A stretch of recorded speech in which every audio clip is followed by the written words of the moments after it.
Welcome everyone. Thank you so much for watching this video and for spending some minutes with me. Today I want to talk about $1 billion ideas, how you start thinking about them and how you start analyzing them and working on them. In order to create a big business, you probably need a few things. You need the idea. You also need to get a co-founder or a team of co-founders. If you are on the technical side, then you need someone on the business side like me who can help with sales and marketing, for example.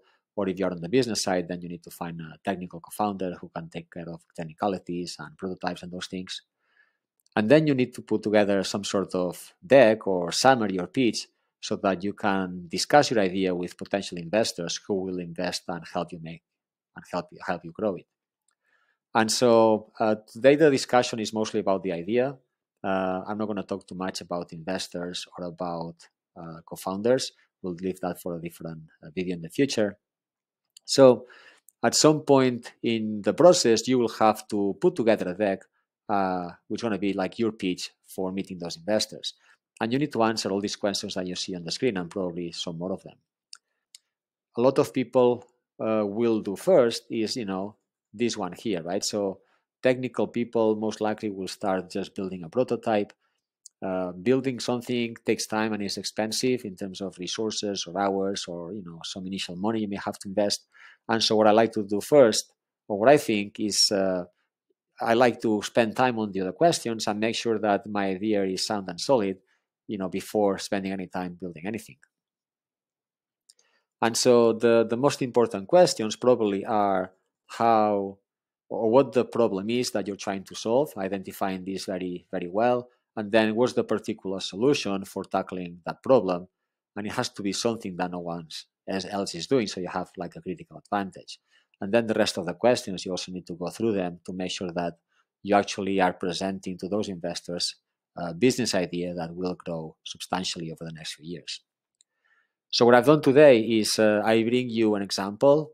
What you will see is an idea that I've been thinking for a while. I've gone, as you will see, quite deep in some of the questions, and because I wanted to understand what the problem was and what the potential solution, I would have to develop in order to solve this problem. I've decided not to continue with this idea for a few reasons that we can discuss over the next few minutes. So let me show you the idea. I read recently in a newspaper or in an article that there was this huge problem in the US with credit card debt, that millions of people had a lot of debt, and that they were suffering at the end of the month because they couldn't pay back those expenses. And so the first thing I wanted to do is to understand a bit more the problem, and this is a space where I like to go deep. And in this example, what I did is I went to Reddit and I started going through the community and to some of the sections where people were actually posting some comments and some questions about this particular problem. So what you see on the screen is the example of this particular family, right? And then I took this, and the second thing I did is I went to Facebook and I actually asked a question, that I was targeting for, finding more information about the problem to a couple of groups. There are big groups about almost anything in Reddit or in Facebook, so you can try to ask questions to those groups and they'll provide a lot of information. So this is just one of the examples from Reddit, but then what I do, I'm just going to jump this for a second. This is what I like to put together, right? So what you see now on the screen, these are all the particular problems of why people have credit card debt in the US.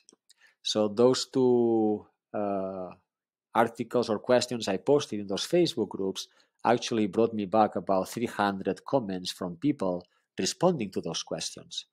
And so very quickly you can realize that this problem in the US affects both males and females of different ages and different groups.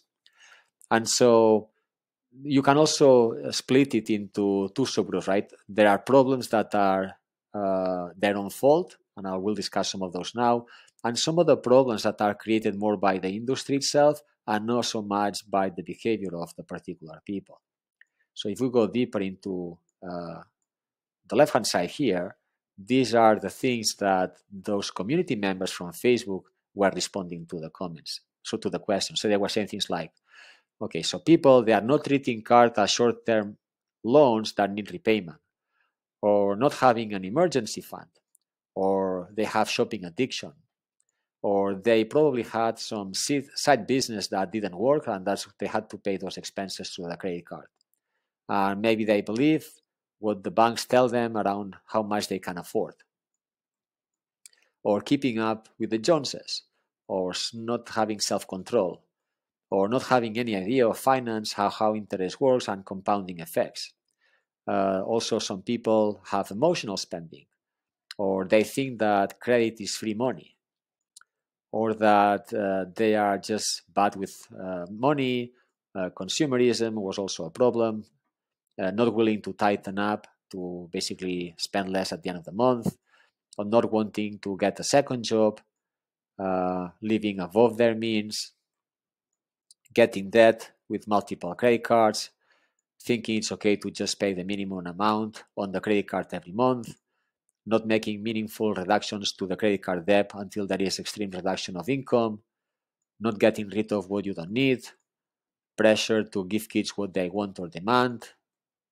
American culture does not teach and encourage saving, travel hacking, being in denial.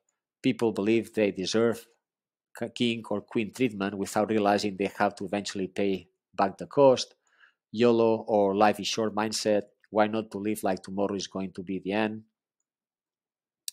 Following the tradition, believing that credit card debt is normal, not wanting to close the business, procrastination, 3 generations depending on one income, or a dual income household. That are, many families you have the parents, the kids, and the grandparents in the same family, in the same household, owning too many credit cards, throwing away mentality, always buy new, tired of older instead of fixing, kids having to the sleep away full college experience, shame, or not knowing what you don't know.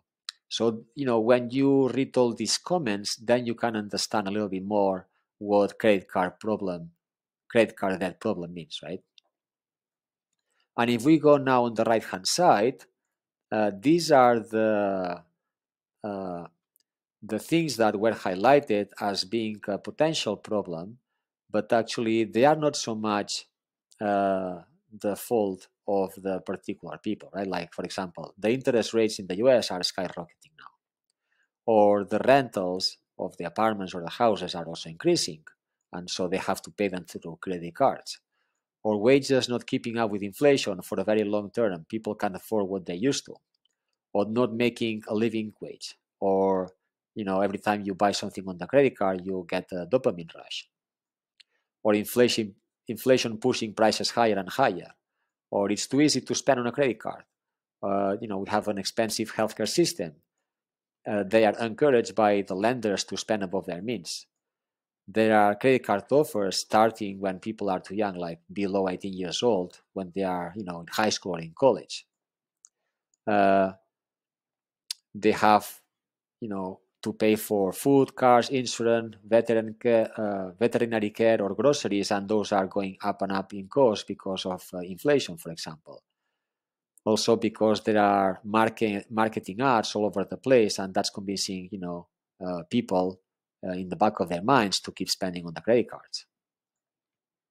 Or it takes a long time to recover from a bad debt cycle, or poorer people having things that break more often, right? So if you are like in a house where you don't have a lot of money and you keep your fridge or dishwasher for longer, it's going to break.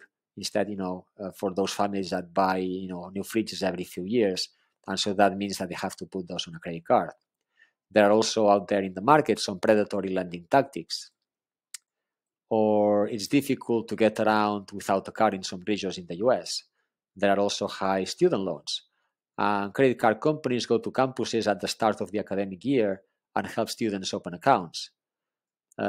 Discipline is not inherited or taught by parents, or Congress is not really Congress is not really caring about balancing the budget, or many parts of the country have no reliable public transportation, or job opportunities are not in the same area as low-income neighborhoods, so you need a car to travel around all the time. There are no consequences if you don't pay your credit card debt, or credit card is too readily accepted as a means of payment, or there are non-rigorous financial qualification checks for extending additional credit cards, usury, wrong tools in untrained, unqualified hands, or car protections and reward systems, right? Incentivizing people to spend more and more. Or young people get bad advice from some university employees, and how much homes need to be decorated as in the sitcoms people see on TV. So all these factors here now could be summarized as why do people have credit card debt, right? And what the problem is, you could summarize the problem with a summary or a combination of any of these post-its that I've added here. While reading all these comments on Facebook and on those groups, right, people also were starting to mention what the potential solution is. And so then you can start to see that those questions I was showing in the deck are not so much my own thinking, but a summary of what the society or a representation of society is saying in those discussions. So the potential solution could be something like this, right? Building up an emergency savings and making sure that people maintain savings all the times. Or people need to learn how to budget and be accountable for all spending throughout the pay period. Or maybe there need to be large credit limits only for people who have good history, right? Maybe you need to make more money before spending more. Maybe there needs to be some affordable training that fits around work schedule, childcare, and transportation, so that you can learn about money management. Maybe people need to change their habits. Maybe people need to do some debt consolidation to pay less interest rates, right? Maybe it's a good idea to have some sort of no spending, or some sort of challenge so that people don't spend for a week or a month. Maybe we need to block the ads that people receive in those, let's say, mobile devices or on TV. Maybe people need to start unfollowing some social media accounts. Maybe they need to start unsubscribing from certain emails. Maybe people need to get some revolving credit lines that's secured by the equity they build in the homes. Maybe they need to start paying only with cash, or they need to get some financial education. These are the things that people started, mentioning in those groups. And here you could start thinking about, okay, can we build something technically that allows people to do some of these things in that particular platform that we want to build for that particular problem? Okay. So the next thing that I did, what I like to do is, I think about the problem, then I start thinking about the solution. Then the next thing is, okay, what happens in this particular case if people don't pay credit card? Because if you understand the problem a bit more and you go even deeper, right, like this, then you can start thinking about additional potential solutions, or if you think about the potential technical platform, the sequence of the features in that platform. So in the case of, let's suppose that, you ask people, okay, start using your credit card much less than before. Well, this will stop even more interest from compounding on what you owe, right? And making your balance easier to pay off in the long term. So these are things that you can start, maybe adding as particular features in that platform. Or maybe you can create a household budget for the necessities that budget has to be sustainable for the coming months, depending on the salary you have. You can also request a copy of your past credit card statements and categorize all of your spending by different types. And then you can start paying for as large a percentage of your recurring needs as you can from your existing funds before going into credit card debt. The other thing that happens is, okay, when another way for you to pay credit card debt, right, is you could maybe contact your creditors and negotiate a payment plan. So when you call your creditors, they are not obligated by any means to offer you any changes in your personal circumstances. But if you succeed, basically maybe they lower your balance, and if they lower your balance, this has a negative consequence because this lowers your credit score. But maybe a last resort, that's something you might want to do. Actually, the way I found this, I was going through some Google pages, asking this potential question: how to pay off your credit card debt. Right? So I wanted to understand the people who have this problem, how then they try to work with, in different ways with different entities to sort it out. And then here, for example, if you work out a payment plan that is more manageable, what this is going to allow you is you will pay a lower interest rate. You can try to get a lower lump sum settlement.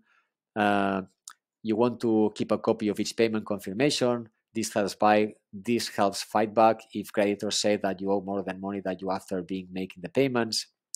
Or you can try to upgrade your wallet. If you tend to forget to make payments, consider enabling auto-pay features if your bank offers them, or set an alarm or reminder on your phone. And you could also try to individually negotiate each balance with each creditor, right? So that's what you might want to do. Another thing that you can do to pay your credit card debt is to decide on your debt payment strategy. So there are different strategies for that. You can apply the snowball method or the avalanche method, and there is also what's called the snowflake method. So the snowball method, what it does is you pay off your credit card with the smallest balance first while making the minimum payments on your other cards. Once the smallest balance card is paid off, you can move on to the next smallest balance card and so on. This method can provide a psychological boost by giving you quick wins as you pay off your smaller debts. Instead, the avalanche method, what you are doing here, you are paying off the credit card with the highest interest rate first while making minimum payments on your other cards. And this can help you save money in the long run by reducing the amount of interest you pay on your debt.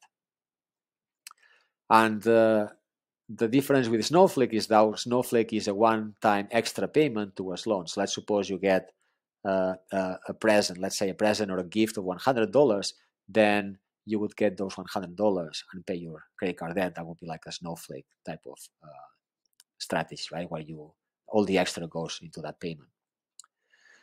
The third strategy people use to basically pay this credit card debt is they use what they call a balance transfer credit card. So these cards allow them to transfer the debt from the highest interest credit cards to a balance transfer credit card that offers no interest for almost 2 years. The thing is that's they don't pay an interest rate for 2 years, but what they do is they have to pay a transfer fee that is probably around 3%. That has to be completed within the first 4 months of account opening, then it goes up to 5%. So there are maximum limits on the amount of debt you can transfer, and you can't complete a transfer between card issued from the same bank. And often you need a good or excellent credit card score in order to basically apply for these credit cards. Another thing that you can do is you can try to consolidate your debt with a personal loan. So depending on your credit score, you may qualify for a loan amount that will cover your entire balance. And a personal loan provides you with a fixed amount of money over a fixed time of period, and usually at a fixed interest rate. And then you can also try to, some people will borrow money from family and friends. So if your credit card is poor, if your credit card score is poor, let's say below 580, 550, 560, you may have a very hard time qualifying for a balance transfer credit card on a personal loan. So you may have to go to friends and family to help you for that. Some of the things that people do, so some people will basically pay more than the minimum, right? So pay as much of your full credit card balance as you can. Some of the people tap into their home equity. So you have equity in your home, you may be able to use it to pay down your credit card debt. A home equity line of credit may offer a lower rate than what your card charge. Or there are also some closing costs that you need to consider because they often apply. Some other people, what they do is they use financial windfalls. So basically, you have to commit to use any uh, salary raises or bonuses or the financial windfalls to debt reduction rather than adding these funds to your monthly spending pool, right? So you don't want to spend more. What you want to do is you want to pay back your credit card debt.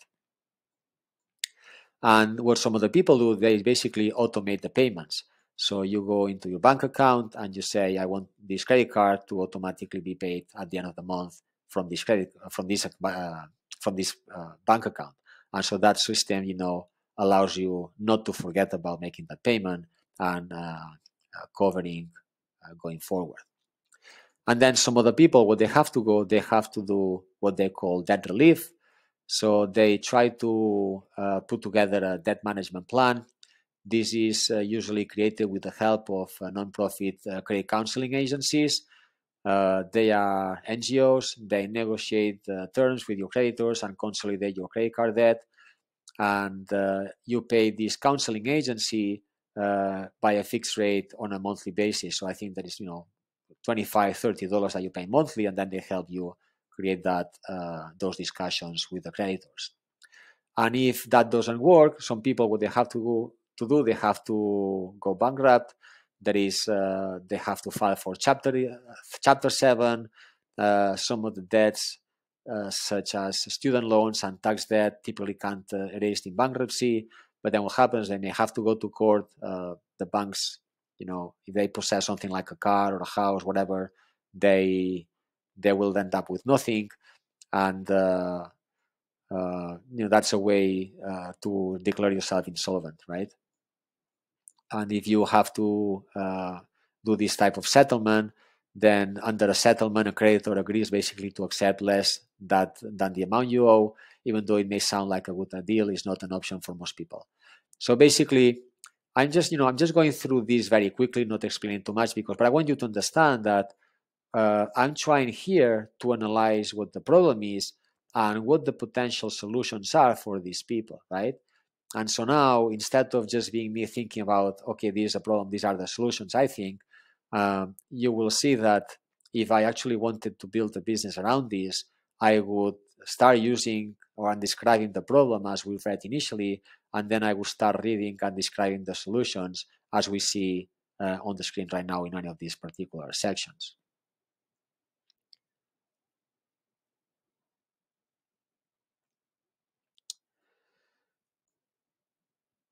So the next thing is to understand how big is this problem, right? We've understand now the problem. We understand the solution or the potential solution or potential solutions that this platform could have. But now, I also want to understand how big the problem is. And so for this, I went, and I like to go on the internet again. I like to find some reports and some information that tells me how big the problem is. And so in this particular case, I was able to find information like this. There are articles out there by well-known and recognized entities and organizations that will produce a lot of information for you. Things like, for example, here, right? So the Americans' total credit card balance is $1.031 trillion in the second quarter of 2023. So that's a huge amount, right? And when we put that in perspective, that's the $1 trillion up here. You can see what the evolution is or has been since 1999, right? So we can see that the problem has been increasing until there was the crisis in 2008 and 9. Then, during those years of recession, the problem went down again. And over the past, 6, 7, 10 years, the problem has been increasing all over, again. And if we believe that potentially there is a recession coming over the next few years, then this green line is not going to stop and most likely is going to keep going up. The same article talks about 45% of Americans believing it will take 5 years or more for them to pay off their credit card debt. And things like for all the credit cards, the average interest rate I pay on an annual basis is about 21%, right? And for new credit card offers, the average today is 24.5%. There are about 579 million credit card accounts in the US. And also things like 3 in 5 Americans, which is about 60%, are in credit card debt. Credit card balances have risen by 175 billion since the fourth quarter of 2021. That's related to this green line that we were discussing here. 48% of Americans depend on credit cards to cover essential living expenses. For cards accruing interest, the average in the third quarter of 2023 was almost 23%. And 2.77% of Americans' total outstanding credit card balances are currently at least 30 days delinquent. There is, some more information later about delinquency. The average owed is about $6,000. 23% say they go deeper into credit card debt every month, and 14% say they have missed a payment since, in 2023. So you read these articles and these reports and you see these charts and you start understanding that really this is a big problem in the US. There is also information about individual states, right? So here we can see, for example, that the state of Connecticut is the state that has more higher credit card debt at the moment, with an average of almost $9,500. Then New York, New Jersey, Rhode Island, Texas, Maryland, Massachusetts, and Alaska. So as we can see here, a few of those states are in the New England type of area: Connecticut, Rhode Island, Massachusetts, right? This one here talks about the percentage of total outstanding credit card balances at least 30 days overdue. So that's that delinquency that we saw before, the 2.6% or 7%. That's right here. Again, we can see that this percent in a period of recession like 2008, 2009 goes up to, let's say, 7%. So when we try to answer why this is a good time now, maybe to build something, a platform for helping, or for fixing this problem, then we could say, well, if we go into recession, then potentially this line that is here now will go into 7%, right? So that $1 trillion that we discussed before means that potential will keep going up. There is also information by age groups, right? And how this delinquency that we are discussing is affected, affects all age groups. It affects young people the most and older people the less, but they all have, it's affecting all of them in some shape or form. There is also information about, here, let me see.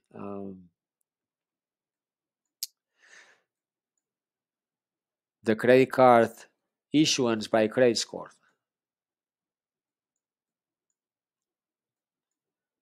Right, so you can understand here the breakdown of credit cards by credit score. So people above 760, they have 80%. There are, millions of people with credit cards, and also people below 620 have, about 5 million people with credit cards in this area here.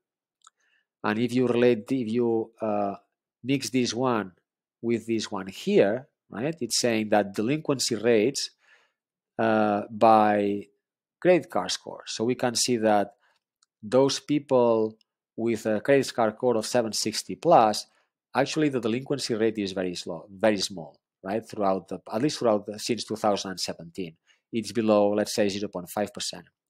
And obviously those that have a credit score that is smaller, let's say below 620, their delinquency goes, let's say, up to 6%. So in a platform like this, if you wanted to start a business, when I was considering this, you could say something like, okay, I'm going to create a platform that's going to help people with credit card problem, but I'm going to cut it to people below 620, right? Sorry, people with a credit score above 620, because then you are actually mitigating your losses and the negative effects of people delinquent, right? Because there is a huge difference between, above 620 and below 620. This is just an example and some other information. So now, with all this information, we can say, yes, this is a problem in the US, and I have some information where I can start describing in my deck for my investors how big this problem is.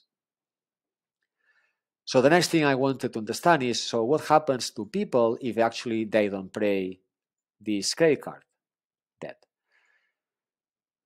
So the first thing that happens is once you start not paying, this has a negative impact in your credit history. You will have to face some late fees.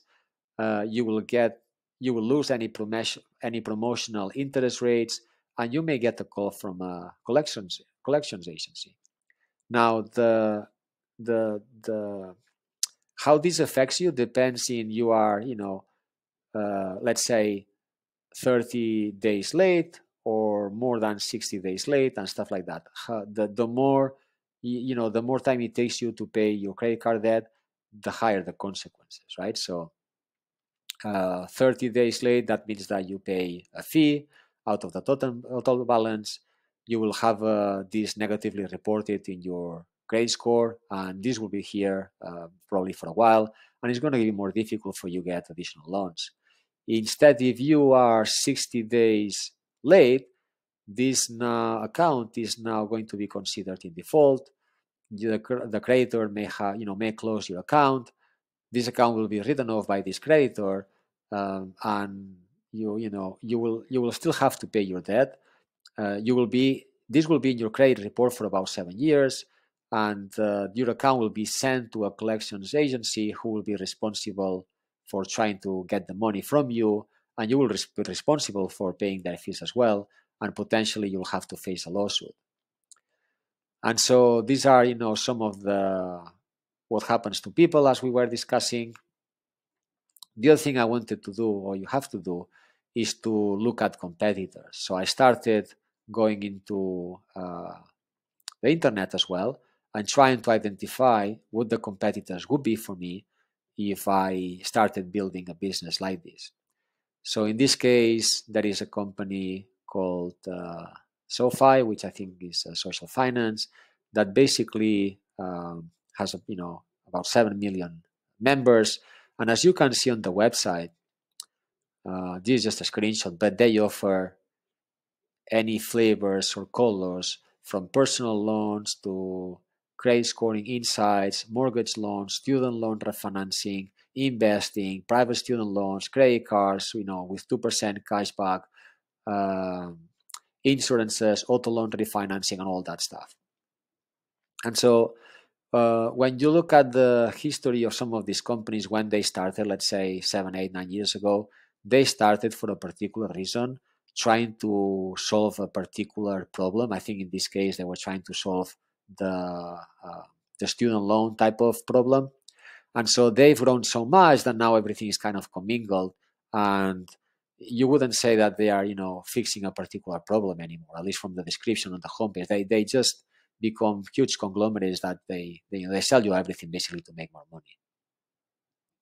And so I like to get screenshots and understand the type of services that they provide. I also like to take screenshots of the user experience, because I believe that in order to win with any big idea, the customer experience, the user experience will be key, right? So you want to make sure that once they are in your platform, you can retain them and they keep coming, so that you can keep serving them as your customers. And so you start to go through these apps, and there are things here that we could be discussing for hours, but it's difficult actually. There is so much that is difficult to understand actually what where you have to go to do some of the things, and what are the problems they are trying to solve. They offer a bit of everything at the moment. So, meaning if I wanted to build something around this particular use case or problem, I would have to do a user interface that is better than this. And then there is another example, which is this one, which is super.com. Again, they talk about make every day super, save money, earn money, all in one amazing app. Okay, so again, I don't understand what the problem is, or what problem they are trying to solve with their particular platform, right? So want to keep more cash in your pocket. Yeah, so this is about rewards and cashback and all that stuff, but that's done by many of the cards and more of the financial institutions right now, right? So they have lots of services here where, I think they started this one where you could apply rewards to travel. And so they still have some of that. And then if you go into the app itself, again, you can see that, you can buy hotels and you can borrow money up to $200 and play for cash and do a bunch of stuff like savings for gas. So they try to offer you all these services, for, they get a commission or referral fee. Like you start, you need to do this analysis to understand a bit more, okay, what are the potential sources of income that I could have in my platform, right? Is it, it's not just as simple as, okay, this would be, if there was an app, like an iPhone app, it's not simple as saying, okay, this is going to be a free app or a subscription app. There are potential different and many different business models that you could apply for making money. And this, you will see some of the examples if you read through all this information on the page. The next one, I came up with was actually this one.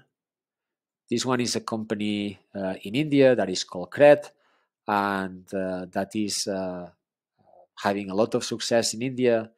Again, but then, with one difference, right? If you look at the homepage here, rewards for paying credit card bills, right? So they are starting to tackle a problem a bit more, and you can see, right, versus the two that we've just seen, meaning credit card bills is a big problem in India.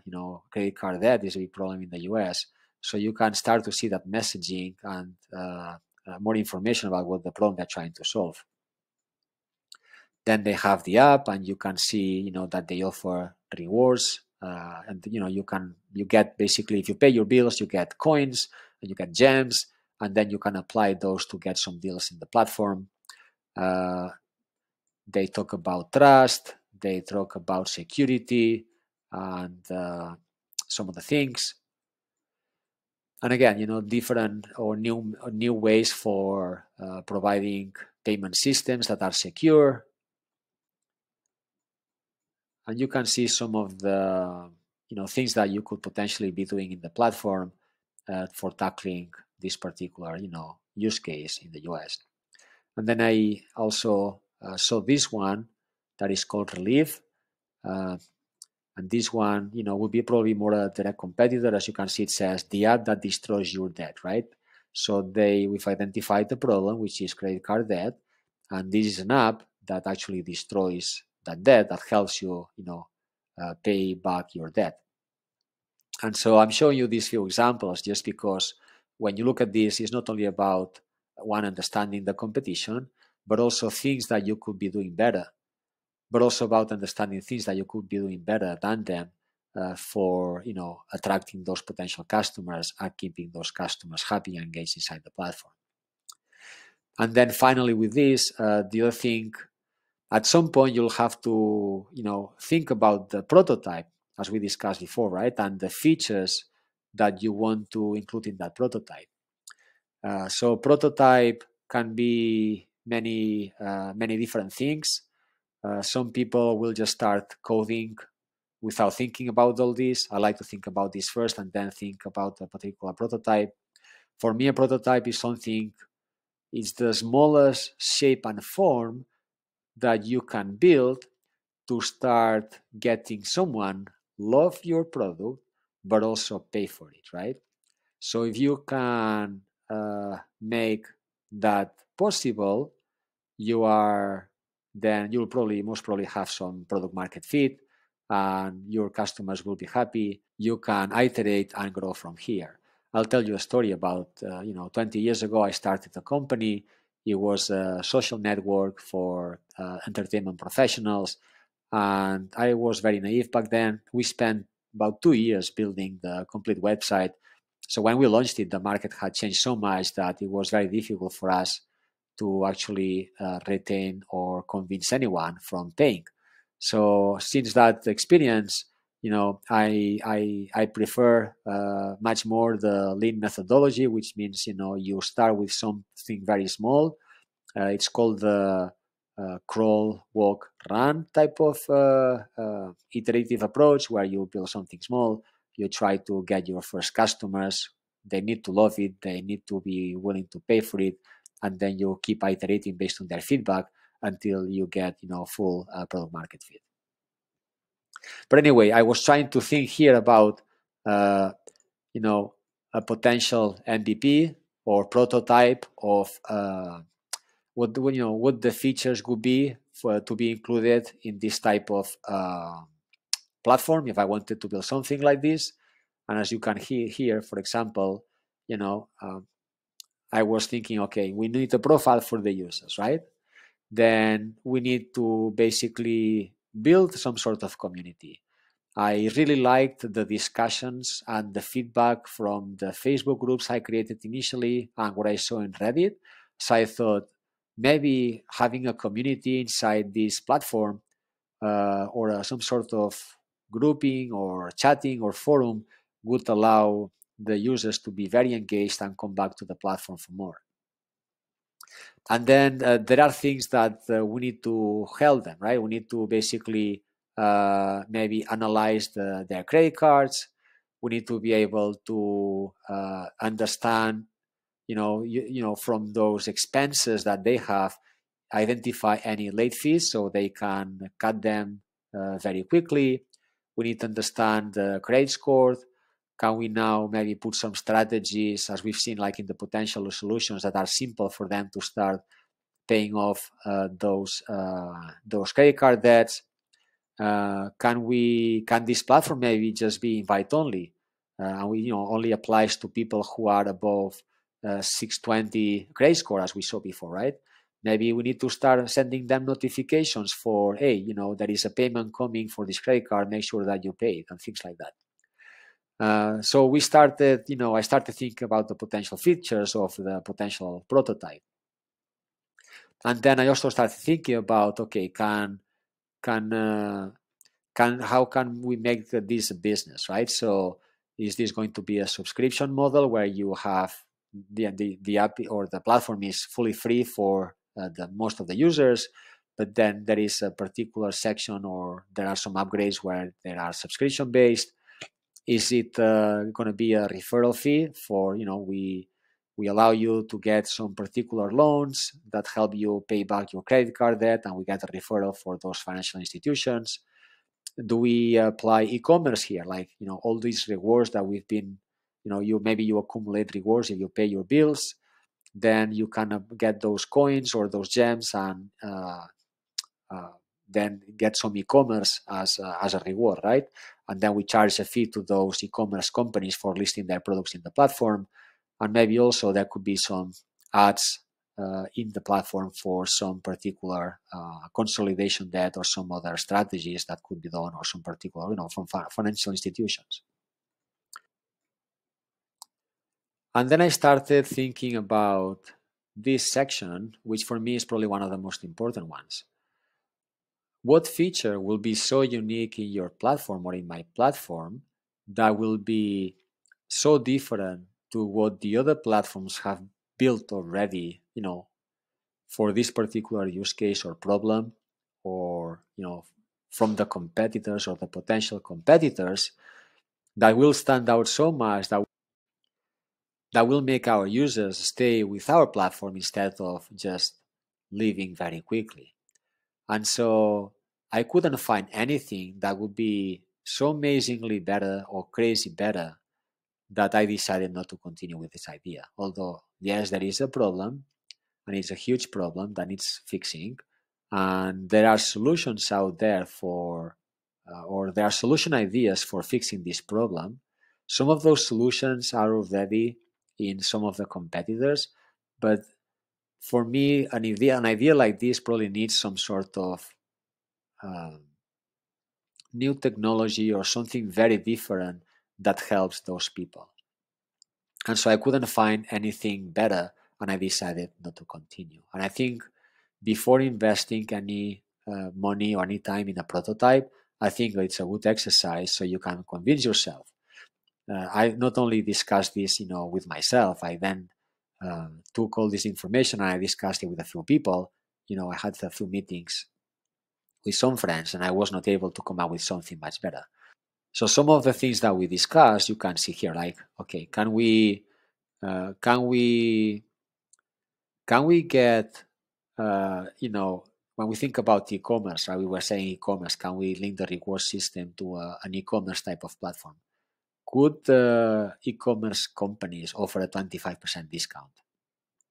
Maybe yes, but then the problem here is when you go to all these, bank financial institutions that already exist, they already offer you like discounts, like 10%. Why would they offer us 25%? Then if you just offer that, you are discounting or you are just competing on price kind of thing. I don't think that's a good idea. You want to compete in features and having something that is very different versus just like a price discount. So this was a no-go for me. Analyzing the credit cards. Yes, we could maybe apply some artificial intelligence to try to understand the expenses and offer some benchmarks and things like that. But I wasn't really convinced. I didn't have anything very exciting around this topic. Then we said, or I was thinking about, could we maybe offer some sort of group?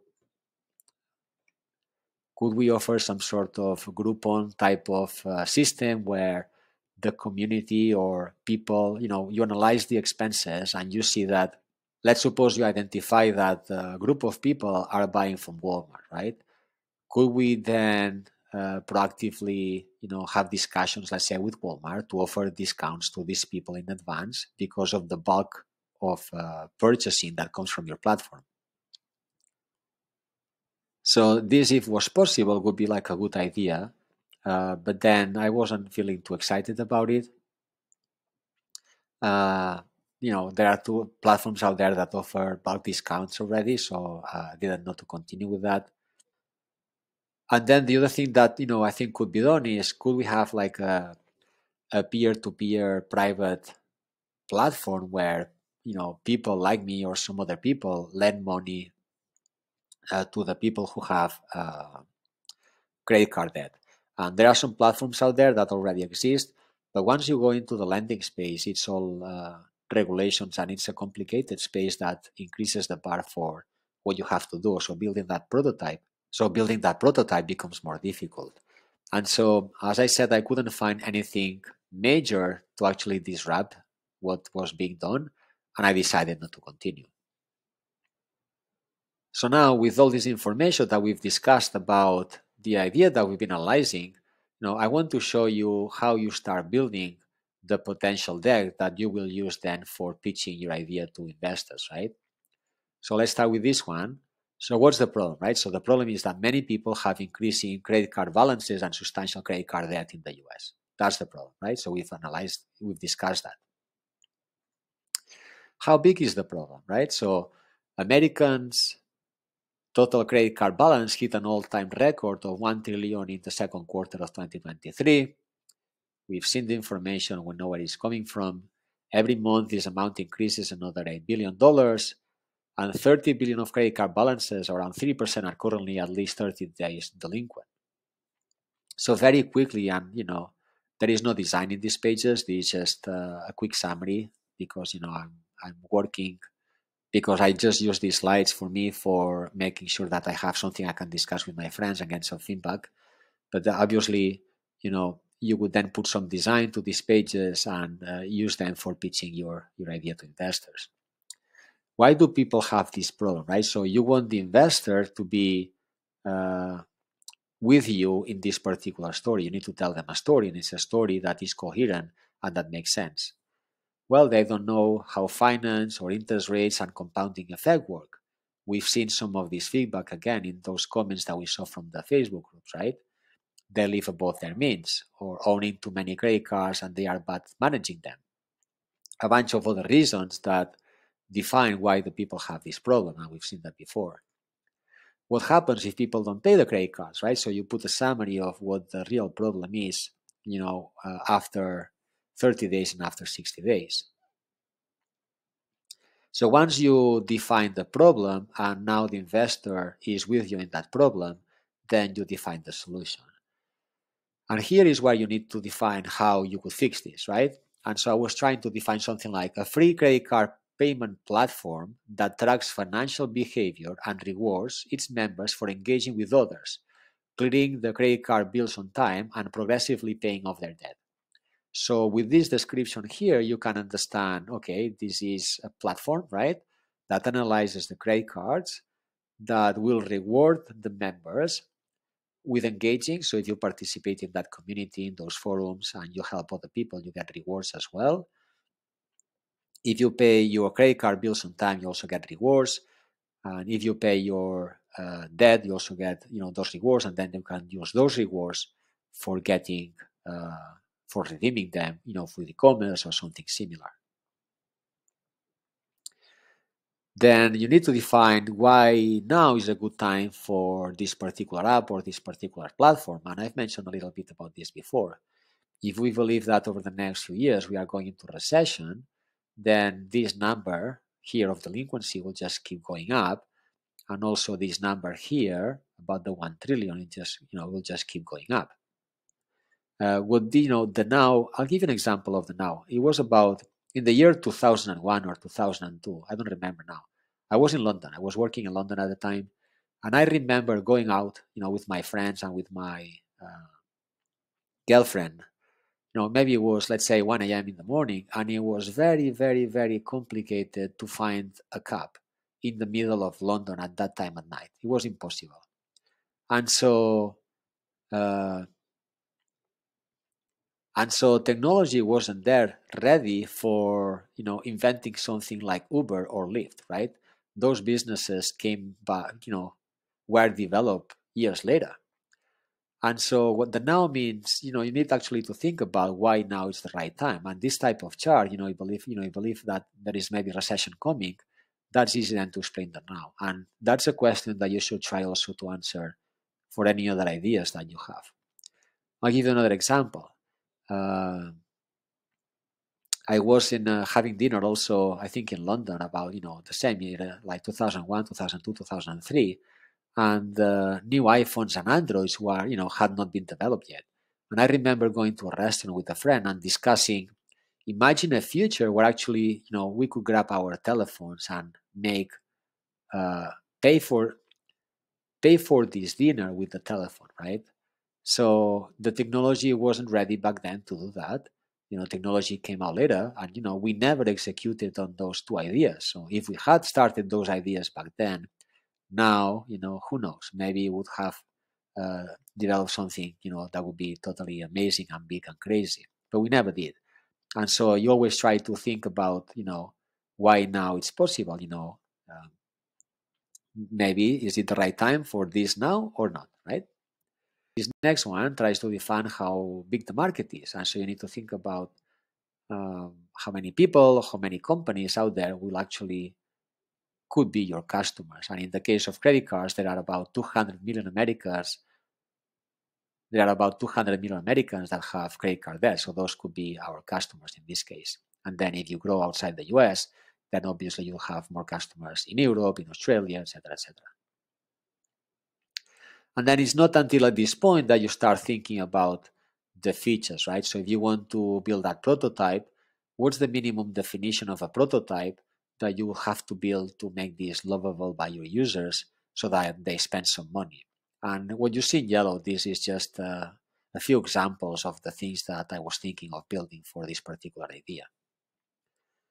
Then you also, but obviously this, instead of being in this shape, what you would do is you would get a technical co-founder, you would both, or the team would get excited about this together, and you would build some sort of prototype, and then you would release that prototype with a small group of users and see their feedback, see they want to pay and stuff like that.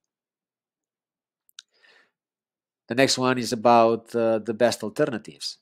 And it's just a summary at the moment of what we've been discussing in those screenshots I've shown you.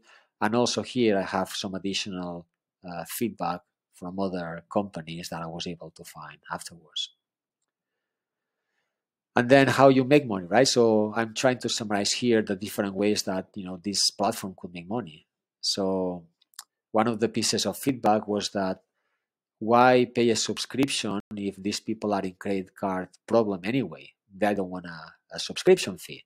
So if that's the case, you need to find different alternatives. And the alternatives could be, okay, let's show maybe some ads into that community. Could we have a referral fee on some balance transfer credit cards that could be offered to those users depending on their situation? And the same applies to loan consolidation or home equity transactions. Can we maybe get some commission from partner offers and discounts? Imagine the group of people buy the groceries and the clothing and all those things, then you can get offers from those companies to those same people, and so on and so forth, right? And could we maybe also monetize the data going forward? Once we know the spending habits and the credit scores of those people, will the financial institutions and the banks be interested in those? And then, I was trying also to think about how will this app or this platform create this venture scale business. I remember a discussion, many years ago with some company, some investors. I wanted them to invest in my company, and they said, no. The answer is no, and it's no because we are interested in a company that's gonna grow to $100 million business in less than 5 years. And so that's the type of thinking that you need to have, right? So let's suppose that step one was the community, and that would be, let's say, our lovable product. Is that enough? Probably not, right? Step two would be, okay, let's build then an analyzer of credit card expenses, an action plan builder, the reward system, the redeeming system, and some personalized referrals. Could we then maybe build a business assistant for co-branded balance transfer credit cards and debt consolidation personal loans? Could we then maybe build a TurboTax like Navigator for credit negotiation and debt settlement, right? And could we maybe have multiple streams of income, savings, and investing? And then from here, we go into international, and we add more languages, and we go into more markets. So it's not so much thinking about the particularities of your prototype and how you start this, but also how you plan to grow it over the next 5 or 6 years or 10 years, so that the venture capital can see how you want to build it going forward, and then you have a plan for it. And then at some point, you need to think about who the founding team will be and why this founding team is uniquely qualified to provide the solution that you have been discussing. And that's pretty much it for today. I was trying to answer these questions as I was working on those different areas, trying to do my research before making any investment in a prototype. So if you have any questions, please feel free to send me a comment. Remember to like this video and to subscribe to this channel. Thank you so much, and see you next time.